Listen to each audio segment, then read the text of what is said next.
everybody, it's Lara, and today we're going to paint this dolphin swimming at you. I'm so excited to share my dolphin with you. So we're going to start with a filbert brush and just do a beautiful strike with this purple and blue split. We're going to add a top fin, and because it's a dolphin, not a shark, I want it angled back just a little. Now on the bottom, let's pull a line, and notice we flipped the brush so that we can go purple, blue, purple. For the tail, we want it to split into two pieces. So imagine you're just painting some leaves and get those back there, and then we add a little bottom swimming fin. And we want the top fin to be about twice as big as the bottom, so I just adjusted that. Now for the nose, we want it to angle and curve around the front to try and give this dolphin just a hint at being 3D. For the bottom of the dolphin, we're going to use a white. So I've got a number 5 brush here, and I've loaded it up with white, and we want it to go a little bit thicker at the bottom of the dolphin because that's where the dolphin's tummy is going to be. So just take that white all the way up under the tail, and as long as we've got white on the brush, let's put the eye in. I like to get the eye in early because then it has a chance to dry while we paint the water. Now water is one of my favorite things to paint. We're able to just splash here and there and everywhere, but I found that by keeping the water controlled, it can look a little more realistic.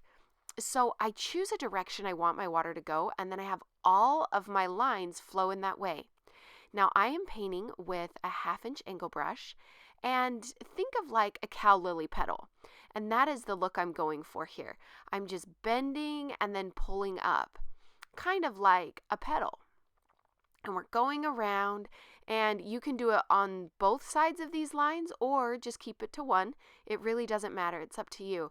And you just fit these lines in. You can put some in that don't have any petals on them, or you can load them all up. Either way is great. But notice how they are all being consistent in flowing in the same direction.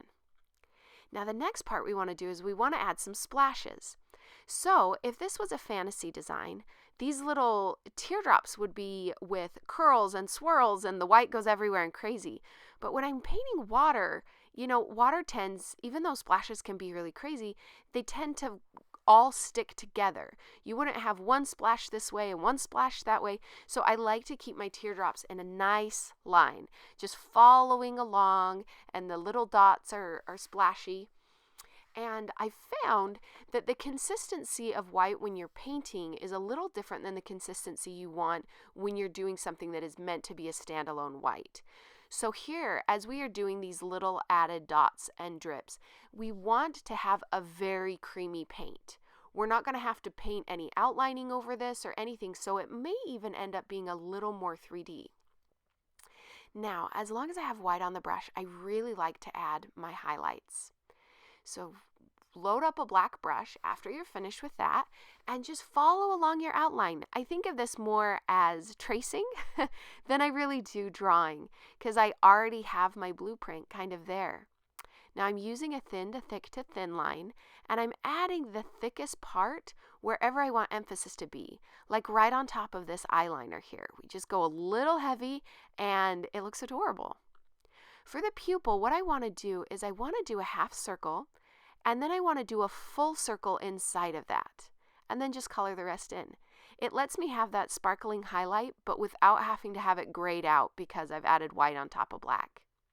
Go a little heavy right on the bottom of that jaw as well to kind of tell the eye, hey, we're flowing here. We're going back up the dolphin.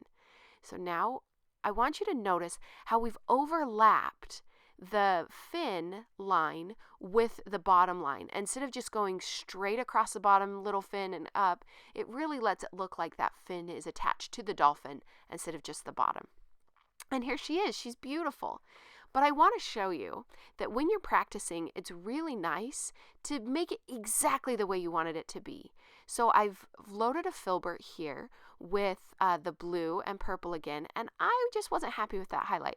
So I'm covering it up, and then I'm going to put the highlight back in a place that I'm a little happier with. But it's important to not be this kind of perfectionist when you're on the job, because you will always notice more about your paintings than your clients will. But when you're practicing, this is your chance to be with you and your chance to say, nope, I'm not ready yet. Nope, I'm not ready yet. And to get it to be exactly the way you want it to be.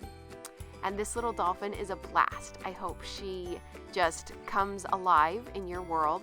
If you have fallen in love with her, this particular one, I'm doing something really fun where now that I'm practicing on paper, I'm laminating my little dolphin today, and I'm going to put it up in my Etsy shop. So here are some ways that you can connect with me. I would love to see your work and to be able to help you in any way that I can.